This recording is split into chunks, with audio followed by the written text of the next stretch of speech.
नमस्कार. सोलापूर सवेरा न्यूजमध्ये सर्वांचं स्वागत आहे. सध्या आपल्यासोबत जे काँग्रेसचे इच्छुक उमेदवार प्रभाग क्रमांक 14 येथील नसीमजी खलिफा आपल्यासोबत आहेत.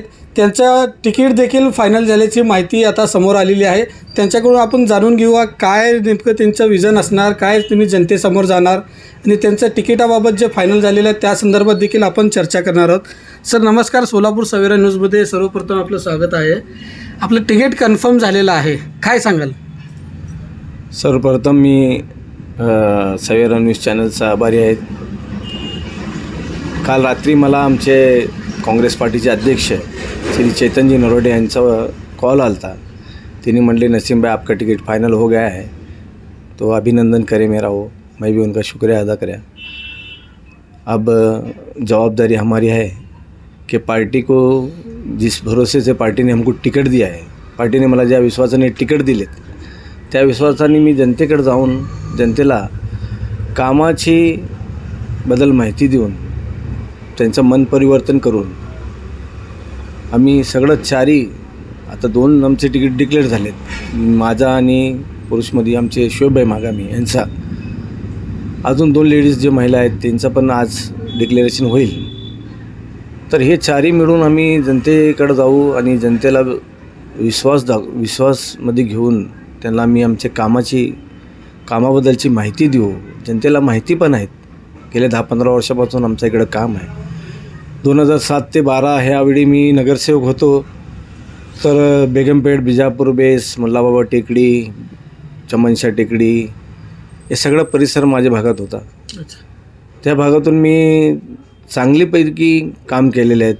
चांगलीपैकी निधी आणून लोकांची समस्या जे होते त्यांना रोजचे रोज मी जाऊन भेटून त्यांचे समस्याचं निवारण केलेले आहेत. आणि त्यावेळी मला साथ पण चांगला मिळाला होता. आणि त्यानंतर मी 2012मध्ये पण माझा हे भाग होता. 2012ला पण मी थांबलो, परंतु थोडा चेंजिंग झाला प्रभागमुळे आणि समोर थोडा माझा थोडक्यात मताने पराभव झाला. अच्छा, असा एक प्रश्न आहे. एवढं वर्ष आपण MIMमध्ये काम केलं, तर आपण काँग्रेसमध्ये प्रवेश केल्यानंतर काय नाराजगी होती, नेमकं काय झालं होतं त्यामुळे? बघा, नाराजगीचं काय नाही. आम्ही कसं आहे 2014, 2017 कॉर्पोरेशनचे, 2019 परत विधानसभा, 2024 विधानसभा, यावेळी आम्ही लोकांकडे गेले मत मागायला, पार्टीला मत द्या आमचे, हे म्हणजे लोकांचे भावना होती. लोकांनी आमचं ऐकलेत. काम करणारा माणूस आहेत, आलात, सांगा लागलेत. लोकांनी विश्वास करून मला ह्या भागाची जबाबदारी 3 वेळी माझ्याकडेच होती. प्रभाग 14 हे भाग आणि 8 मधला भाग जे मध्यमध्ये येत आहे ते मी माझे बोडकीच्या लोकांना आणि इथले प्रभागातील नागरिकांना विश्वासात घेऊन पार्टीला भरपूर मदत केली. मतदानसाठी लोक मतदान केलेत पार्टीवर विश्वास दाखवून, परंतु त्यांच्याकडून तशी अपेक्षाप्रमाणे कामं झाली नाहीत. कामाची पुढं काय नाही, इलेक्शन झाले की मग पुढं आपलं तेच लोकांकडे दुर्लक्ष करणं असं आमचे होता. काय थोडं एकदम काय होतं थोडं तुम्ही एकदम खुल्या मनाने सांगितलं? खुल्या मनाने म्हणजे कसं बघा, लोकांना आपण 3-3 वेळा जाऊन त्यांची जी मते घेतलेले आहेत. अच्छा. तर लोकांचे काम आले तर आम्हाला काम करण्यासाठी आमचे जे वरचे वरिष्ठ नेते असतात त्यांच्याकडे जावं लागतात. काही काम आमच्या हाताने होतात, काही काम त्यांचे निमित्त होतात, तर ते पूर्ण होत नव्हते. पूर्वीच्या नगरसेवकाकडून कामं झाले नाही असं तुम्हाला म्हणून?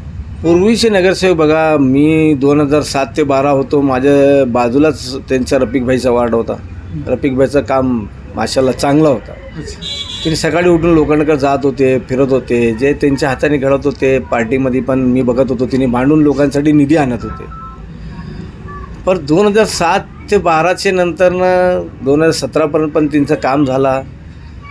परंतु त्यानंतर एक 7-8 वर्ष झाला या भागात कोणी वाली आहे का नाही अशी परिस्थिती झाली. त्यानंतर विधानसभेला आम्ही लोकांकडे गेलो मतं मागायला, तर लोकांचं म्हणणं हेच होता, कोण येत नाही येतं बाबा. गेल्या वेळी आम्ही तुमचे 3 नगरसेवक 4 नगरसेवक निवडून दिलेत, तर येतच नाही कामाला, काय करायचं आहे?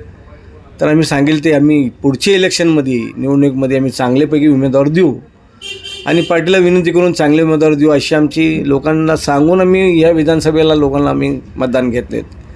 परंतु अपेक्षाप्रमाणे त्यांच्याकडे काम होण्याची आता काय आहे पण नाही. तिथं पण भांडण चालू आहेत पार्टीमध्ये पण, MIMकडे MIMमध्ये पण लई भांडण चालू आहेत. एक दुसरे गडबाजी हे ते लई झालेत. काम करणारे माणसं होते, फारुबाई पण काम करत होते, परंतु काय सत्ता त्यांच्याकडे पण नाही. आता इथं MIMचे 9 नगरसेवक होते. नगरसेवक 9 होते. आता मी नगरसेवक ह्या भागातील जे मी काम करतो त्या भागात 3 नगरसेवक होते MIMचे. तर 3 नगरसेवकाकडे लोकांची तक्रार अशी आहे की कामं झाले नाहीत. कुठेतरी पार्टीमुळे दुर्लक्ष होतं लोकांचं असं वाटतं. नाही, पार्टीमुळे लोकांचं दुर्लक्ष नाही आहे. पुढं काम करण्याची नीती असावं लोकांना, मला असं वाटतं. ज्याकडे आपण लोकांना मतदान मागतो जाऊन, तर ते आपण त्यांच्याकडून अपेक्षाप्रमाणे त्यांच्या कामाला आपण जावं असं मला वाटतं आहे. त्यासाठी मी पार्टी बदलून फक्त लोकांच्या कामासाठी मी गेलो. फक्त कामं लोकांचे व्हावं. परिणितीत आहे आता गेले 2-3 वर्षामध्ये 2-3 कोटीची निधी या भागात दिल्यात. ते पण लोकांना बरोबर वापरता आला नाही. तर पुढं खासदार आहेत ताई, काय तर त्याचा फायदा होईल या लोकांनी, या भागातल्या लोकांना, म्हणून मी MIM संदर्भात एक अजून एक प्रश्न आहे. MIMमध्ये 2 गट झाले आहेत असं काय वाटतं का आपल्याला? अशी नाही, आता लोकांमध्ये तर चर्चा हेच चालू आहेत की बाबा, लोकांमध्ये हेच चर्चा चालू आहेत की चांगले चाललेल्या कामाला गटबाजीतून सगळं काय कशामुळे गटबाजी झाली असेल काय वाटतं आपल्याला? आता बघा, मी पार्टी सोडून पण 4-5 महिने तरी झाले. देखील आपल्याला खूप अंदाज आहे, अनेक वर्ष तुम्ही काम केले बरोबर आहेत. कसं आहे, काय तर वरिष्ठांना वाटतं असं मला वाटतं आहे. जबाबदारी त्यांनी इथं तिथं वरिष्ठांकडे पण थोडा जबाबदारीची दोघांकडे वाटप जे झाले जबाबदारी जिल्ह्याचा आणि शहराचा, ते त्याच्यामुळे थोडा कार्यकर्त्यामध्ये संभ्रम झाला आणि नाराजगी झाली. खरं म्हणले तर एक दिलाने काम करायला पाहिजे. लोक MIMला विश्वास करत होते, तर ते विश्वासाला हे सगळं नाटक जे आहेत ते लई बेकार झालं आहे. लोकांमध्ये फार वाईट चर्चा आहे. प्रभाग क्रमांक 14 येथून आपल्याला उमेदवारी जी आहे जाहीर झालेली आहे, तिकीट फिक्स झालेलं आहे. तरुणांना किंवा आपल्या जनतेनं काय आवाहन करणार? बघा, तरुणांना आणि जनतेला मी हेच आवाहन करेल की बाबा, गेल्या 7-8 वर्षात तुमची जे कामं झाली नाहीत ते कामं मी आणि शोएब मागामीचा ह्या भागातून मला पूर्ण विश्वास आहे लोकांवरती की शोएबचं काम त्यांनी बघितलेले आहेत. 15-20 हजार लोकांची, महिलांची लाडकी बहीण योजनेच्या मार्फत आता 2 वर्षात त्यांनी 15-20 हजार महिलांची 2 वर्षात त्यांनी फ्री ऑफ कॉस्ट त्यांनी सेवा केली.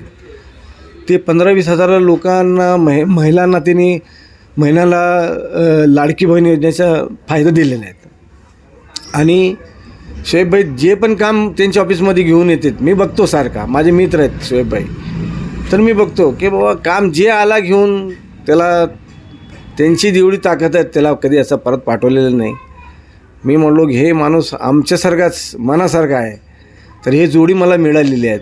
आणि 2 जे मिळणारे कॅन्डिडेट आहेत ते पण माशाल्लाह चांगले आहेत. दोघांची जोडी आता काहीतरी मोठं काम नाही, मोठं काम नाही. बघा, तुम्ही गेल्या आता 5 तुम्ही 1-2 वर्षातच तुम्ही या भागातून फिरा, तुम्हाला आपोआप फरक जाणवेल अशी एवढी तर खात्री मी देतो. जसा जोरदार आज आमची फर्स्ट लिस्टमध्ये आमची तिकीट फायनल झाली, ते आम्हाला लई म्हणजे जबाबदारी वाढलीत. आणि हे जबाबदारी लोकांना आम्ही जाऊन सांगून जास्तीत जास्त प्रमाणात त्यांचे प्रश्न सॉल्व करून त्यांचे काम करण्याचा प्रयत्न आम्ही करू.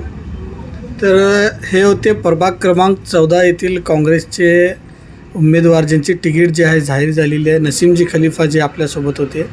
तर अशाच काही बातम्या, राजकीय बातम्यांसाठी आपण पाहत राहा सोलापूर सवेरा न्यूज. सोलापूर सवेरा न्यूजसाठी मी Saqib Shaikh, Solapur. Subscribe now and press the bell icon. Never miss an